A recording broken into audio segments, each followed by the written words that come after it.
Sanctions China firms creating front companies to acquire AI chips, said report. The new firms pop up faster than US ban hammer can strike. Let's play sanctions. Welcome more. The American has tough sanctions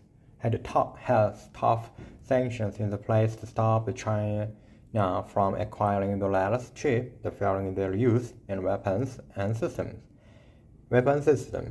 As yet, many Chinese companies have still been able to acquire advanced US hardware, even as NVIDIA and other key tech firms adhere to those tight export controls. The latest Chinese used to sidestep sanctions, according to the report, is to set up a new company to trade advanced hardware and learn it to until get a workup world. The U.S. Times today is reported observing the deals ranging from a few hundred GPUs up to a transaction worth $1.03 billion with buyers including state-owned or affiliated companies and sanctions corporations that work with the Chinese defense industry. While there is no evidence that manufacturers have directly sold these products to the Chinese market, as it's impossible to any company to fully control the spider's web of its entire distribution chain.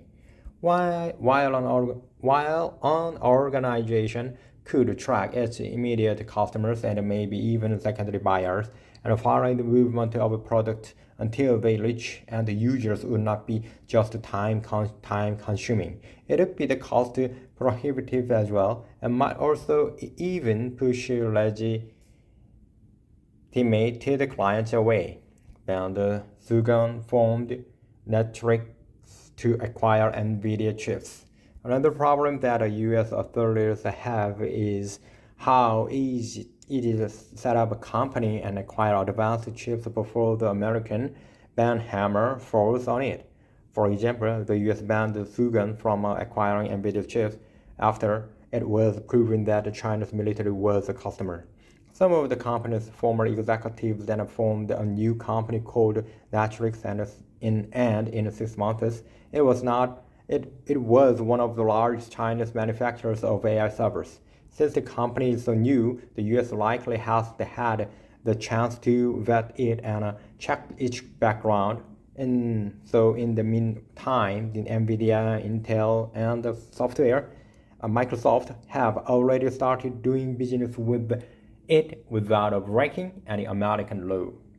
Perhaps the only possible way the White House could drastically reduce China's backdoor trade is to ensure that only licensed whitelisted buyers could legally procure these chips. However, many in the industry are lobbying against ever-tightening bans, claiming they do more harm than good to American companies. The China's U.S. has been engaged in a tight chip war since the late 2010s, as with both countries fighting to remain at the lead of AI and other advanced technologies. In line with this, America has resorted to the ban and sanction to stop the Chinese companies from getting the latest American tech.